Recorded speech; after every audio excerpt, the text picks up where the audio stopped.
আমাদের ছিল ধুলো কাদা মাখা একখানা ছোট গ্রাম। আমাদের ছিল কাল বৈশাখী আম লিচু কালো জাম। আমাদের ছিল একখানা নদী, তার পাশে স্কুল। বৈশাখে ছিল রবীন্দ্রনাথ, জ্যৈষ্ঠীতে নজরুল। কাব্য দিয়েই শুরু করলাম আমাদের কাব্যের অঙ্গনে অনুষ্ঠান। এই অনুষ্ঠানে আপনাদের সকলকে স্বাগত জানাই। আমি সুস্মৃতি আপনাদের সঙ্গে। আর আজ আমাদের সঙ্গে রয়েছেন অবশ্যই আপনাদের সঙ্গে শ্রী দেবাশিস বসু। অনেক স্বাগত দাদা, নমস্কার। আমাদের অনেক শ্রদ্ধা নেবেন। আমরা শুরু করি আমাদের কাব্যের অঙ্গনে অনুষ্ঠান। আমরা বরং একটি গ্রামে চলে যাই। আমরা দুজন একটি গাঁয়ে থাকি, সেই আমাদের একটি মাত্র সুখ। তাদের গাছে গায়ে যে দোয়েল পাখি, তাহার গানে আমার নাচে বুক। তাহার দুটি পালন করা ভেড়া চড়ে বেড়ায় মোদের বটমূলে। যদি ভাঙে আমার ক্ষেতের বেড়া, কোলের পরে নি তাহারে তুলি। আমাদের এই গ্রামের নামটি খঞ্জনা, আমাদের এই নদীর নামটি অঞ্জনা। আমার নাম তো জানে গাঁয়ের পাঁচজনে, আমাদের সেই তাহার নামটি রঞ্জনা। দুইটি পাড়ায় বড়ই কাছাকাছি, মাঝে শুধু একটি মাঠের ফাঁক। তাদের বনের অনেক মধুমাছি, মোদের বনে বাঁধে মধুর চাক। তাদের ঘাটে পূজার জবা মালা ভেসে আসে মোদের বাঁধা ঘাটে। তাদের পাড়ার কুসুম ফুলের ডালা বেচতে আসে মোদের পাড়ার হাটে। আমাদের এই গ্রামের নামটি খঞ্জনা, আমাদের এই নদীর নামটি অঞ্জনা। আমার নাম তো জানে গাঁয়ের পাঁচজনে, আমাদের সেই তাহার নামটি রঞ্জনা। আমাদের এই গ্রামের গলি পরে আমের বলে ভরে আমের বন। তাদের খেতে যখন তিসি ধরে, মোদের খেতে তখন ফোটে শন। তাদের ছাদে যখন ওঠে তারা, আমার ছাদে দক্ষিণ হাওয়া ছোটে। তাদের বনে ঝরে শ্রাবণ ধারা, আমার বনে কদম ফুটে ওঠে। আমাদের এই গ্রামের নামটি খঞ্জনা, আমাদের এই নদীর নামটি অঞ্জনা।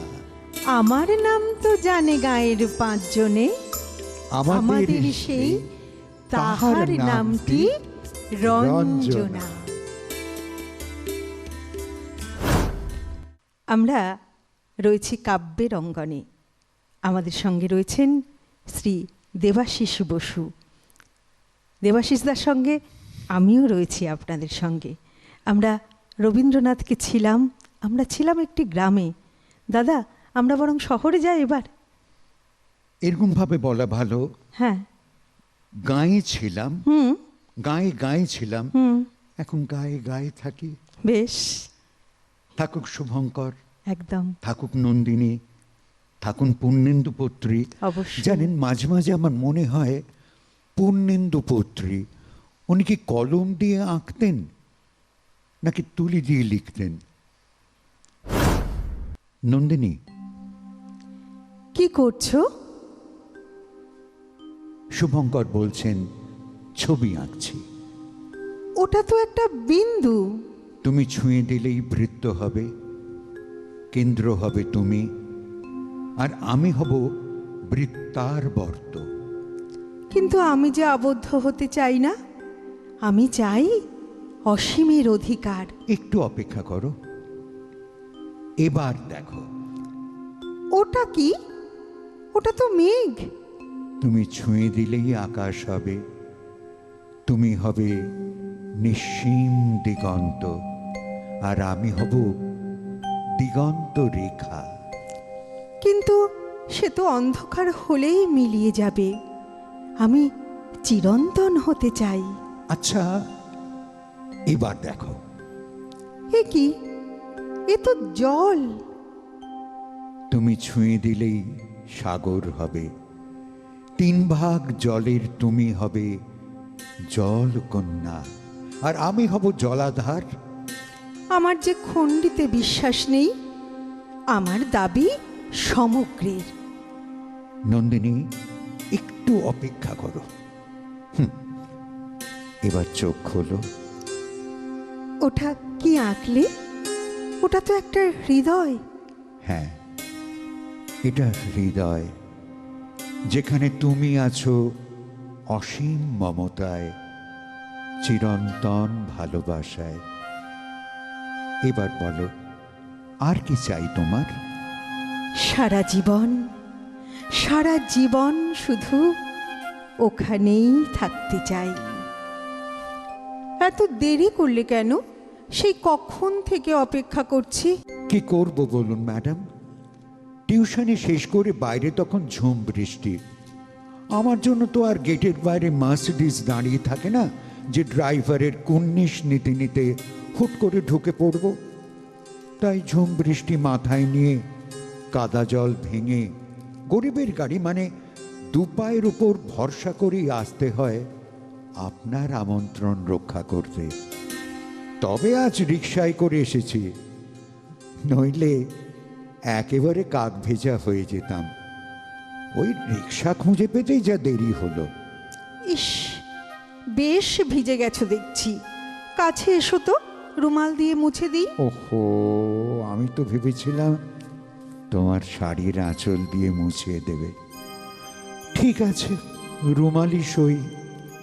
না মিস্টার, ওটা ভবিষ্যতের জন্য জমা থাকুক। যখন তোমার বউ হব, তখন ইচ্ছেটা পূরণ হবে।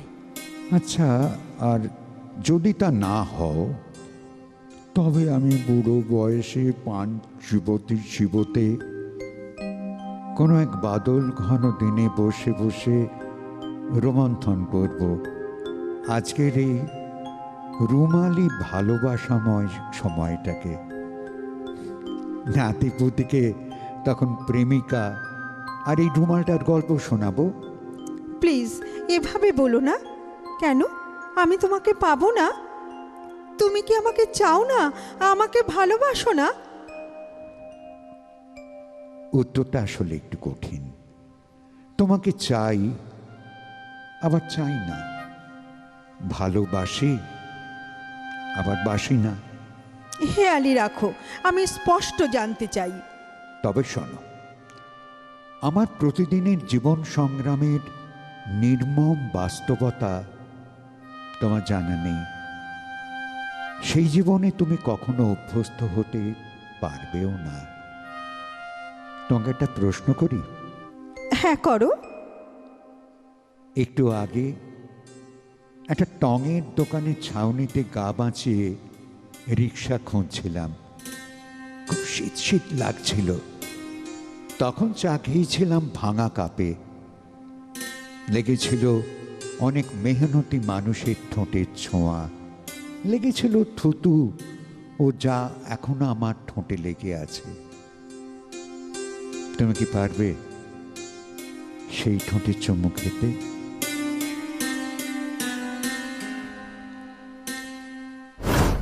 আমরা কাব্যের অঙ্গনে অনুষ্ঠানে আমাদের মধ্যে পেয়েছি শ্রী দেবাশিস বসুকে। দেবাশিস দা, আমরা তো ছিলাম দাদা এতক্ষণ কথোপকথনে ছিলাম।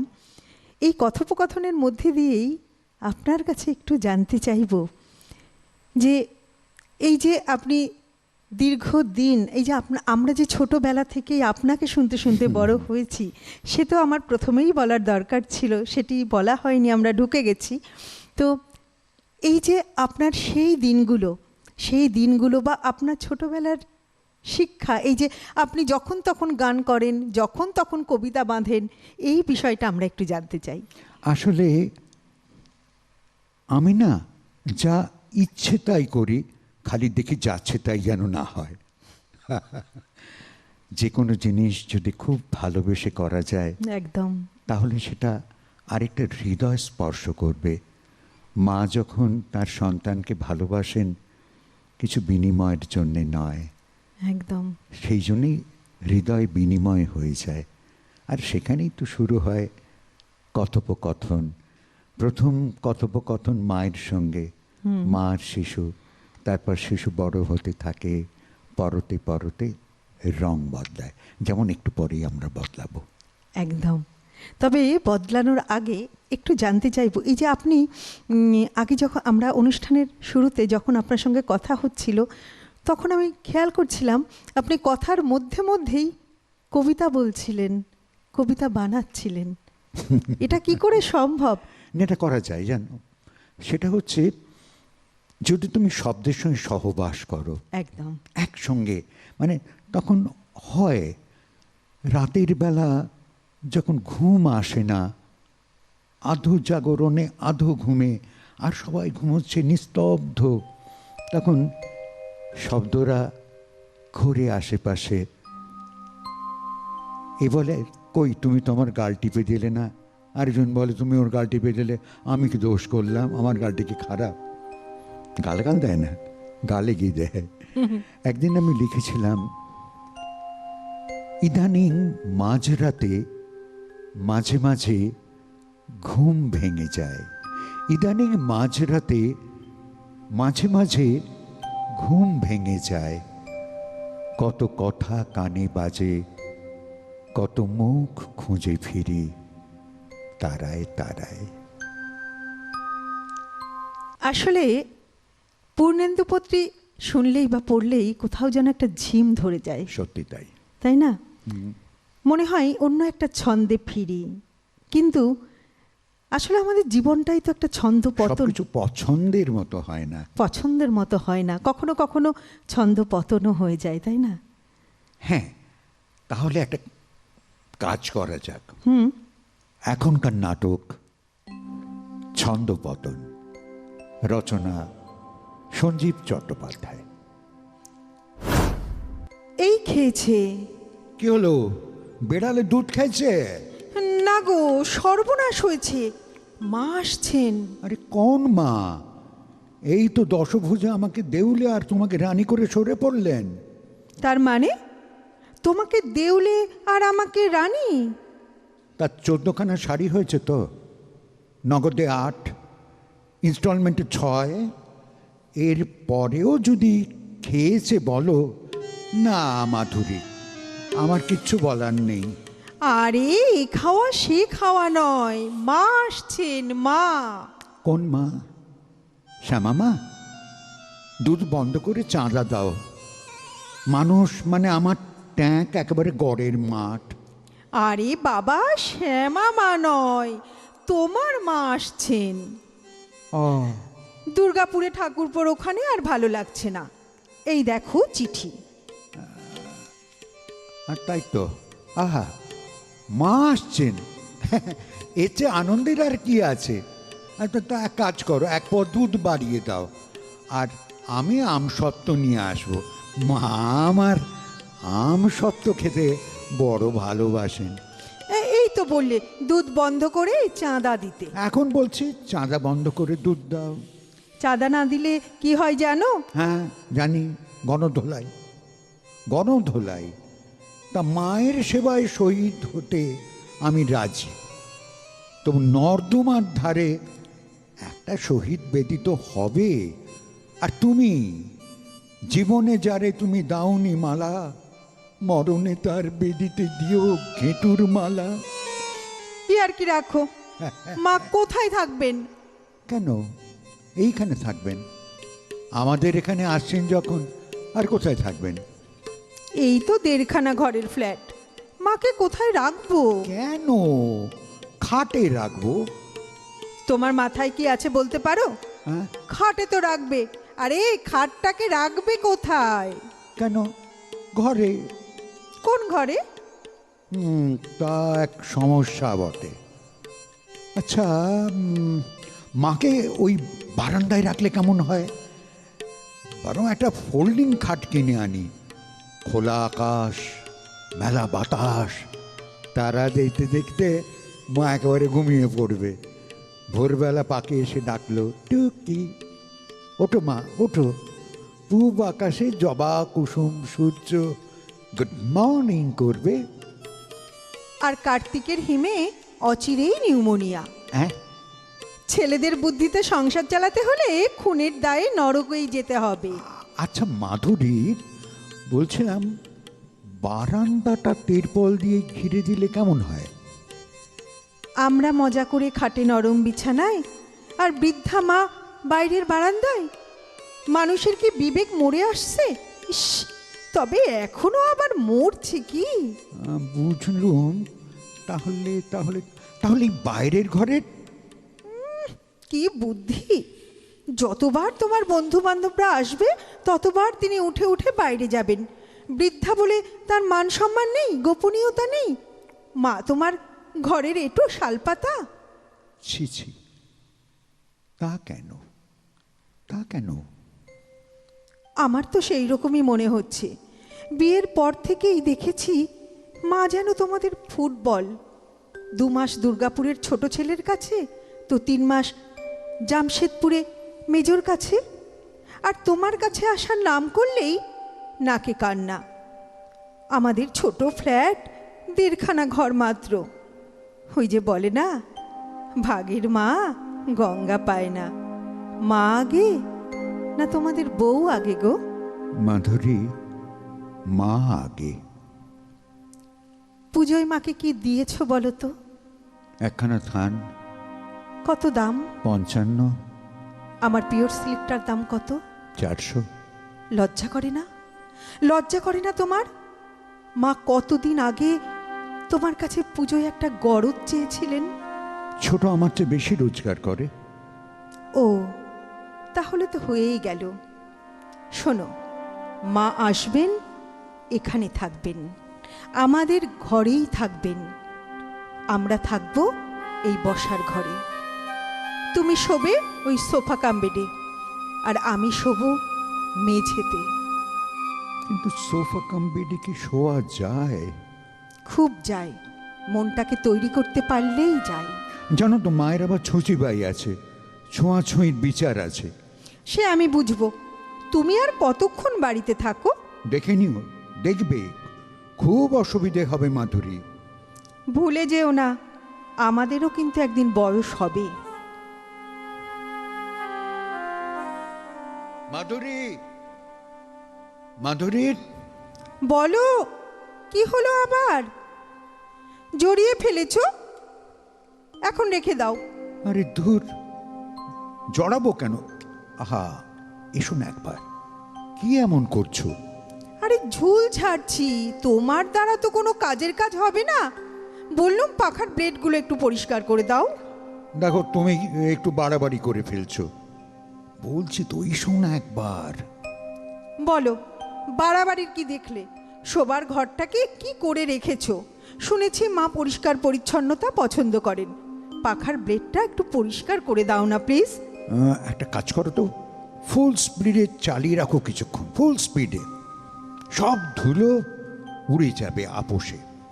দুরাত্মার ছলের অভাব হয় না। থাক, তোমাকে আর কিচ্ছু করতে হবে না। তুমি বসে বসে ন্যাজ নেড়ে যাও। ন্যাজ নেড়ে যাও? শোনো মাধুরী, ন্যাজ থাকলে এক লাফে চেয়ারে চেয়ার লাগিয়ে উঠে ব্লেড পরিষ্কার করে দিতুম।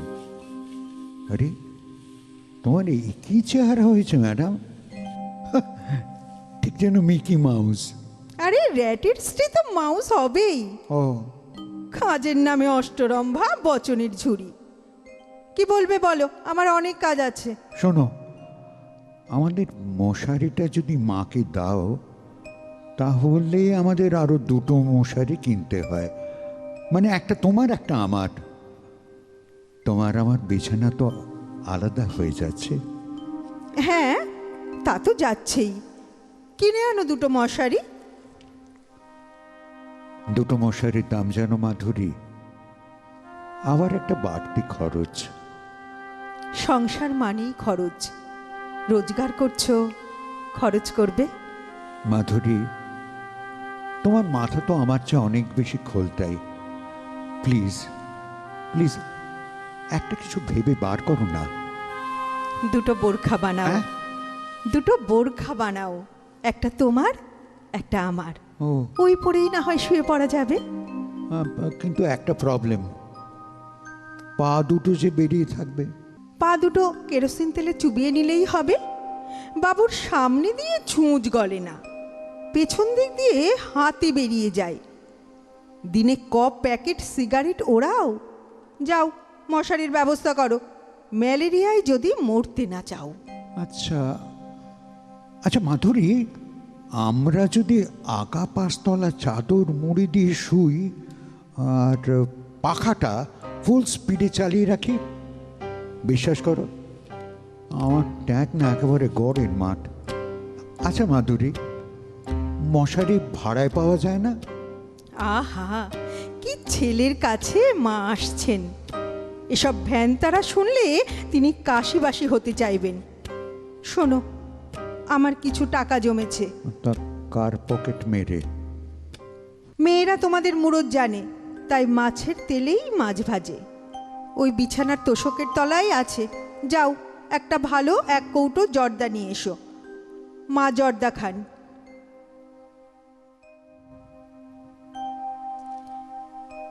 কি হলো, তুমি এখনো বসে বসে কাগজ পড়ছো? স্টেশন যাবে না? ও আর যে মা আরে আসছে। হ্যাঁ হ্যাঁ, তাই তো তাই তো। দাও দাও দাও দাও, জামা দাও, আর বেশি সময় নেই। মাধুরী, মায়ের জন্য গঙ্গা জল আনিয়ে রেখেছো? আচ্ছা, 1 পোত দুধ বেশি নিয়েছো তো? আমার কাজ আমি ঠিকই করেছি, তোমার কাজ তুমি করো। বাবার ছবিটা একটু মুছে টুছে। আরে বাবা, হ্যাঁ, এখন আবার কে এলো? এই এই এই শোনো, টেলিগ্রাম। টেলিগ্রাম? কার টেলিগ্রাম? এই নাও, এই নাও, তোমার মা আর তোমাকে জ্বালাতে আসছেন না। তিনি তিনি অন্য ট্রেন ধরে শেষ স্টেশনে চলে গেছেন। মাগো, যেদিকে চাই সেদিকে রয়েছো তুমি। তুমি শুভ প্রতীক, জীবন বোধের অবারিত বাসভূমি। তুমি ভোরের আলোয় ভরা পবিত্রতার চেনা মুখ, স্নিগ্ধ শান্ত প্রসন্নতার চিরসুখ। ভবনে থেকেও তুমি ভুবনগামী, অন্তরে থেকে তুমি অন্তর্যামী। মাগো, যেদিকে চাই সেদিকে রয়েছ তুমি, তুমি, তুমি। পৃথিবীর সব মায়েরা ভালো থাকুন, সুস্থ থাকুন, এই কামনা। দাদা, এই অনুষ্ঠান তো ইচ্ছে করে না শেষ করতে, কিন্তু ওই যে ঘড়ির কাঁটা চোখ রাঙায় যে, বলছে শেষ করতে হবে, তাই আজ শেষ করতে হবে। কিন্তু অবশ্যই আমরা আশা করব আপনাকে আমরা পরের পর্বে আবারও পাবো। হ্যাঁ রে, মা বলতো যাই বলতে নেই, বল আসি। একদমই তাই, আমরা আসব। তবে তার আগে আবারও দর্শক বন্ধু আপনাদের জানাই যে আপনারা যারা এই কাব্যের অঙ্গনে অনুষ্ঠানে অংশগ্রহণ করতে চাইছেন, আপনারা যারা ভালোবাসেন এই অনুষ্ঠানকে, আপনারাও কিন্তু এই অনুষ্ঠানে অংশগ্রহণ করতে পারেন। তবে অবশ্যই টেলিভিশন স্ক্রিনে যে নাম্বারটি যাচ্ছে যোগাযোগ করবার নাম্বার, সেই নাম্বারে ফোন করে অডিশন দিয়ে যদি আপনারা নির্বাচিত হতে পারেন, তবে আপনারাও কিন্তু এই অনুষ্ঠানে অংশগ্রহণ করতে পারবেন। তাই আর দেরি না করে অবশ্যই টেলিভিশন স্ক্রিনে যোগাযোগ করার যে নাম্বারটি যাচ্ছে সেই নাম্বারে ফোন করুন। অডিশন দিয়ে নির্বাচিত হয়ে আমাদের কাব্যের অঙ্গনে অনুষ্ঠানে অংশগ্রহণ করুন, কবিতা, শ্রুতিনাটক, বিভিন্ন বিষয়ে। আবার অনেকেই আছেন যারা বর্তমান সময়ের কবিরা, যারা মনে করছেন তাদের সৃষ্টিকে সকলের সামনে তুলে ধরবেন। আপনারাও কিন্তু আমাদের এই অনুষ্ঠানে আসতে পারেন, আপনাদের জন্যে আমাদের আমন্ত্রণ রইল। আমরা দর্শক বন্ধু আপনাদেরকে অনেক ধন্যবাদ জানাবো। আমাদের মধ্যে এতক্ষণ উপস্থিত ছিলেন বিশিষ্ট মানুষ, আমাদের সকলের প্রিয় শ্রী দেবাশিস বসু। দাদা, আপনাকে অনেক ধন্যবাদ, নমস্কার, শ্রদ্ধা আবারও রইল। আবারও আপনাকে আমরা পাবো। খুব ভালো থাকবেন দাদা, নমস্কার।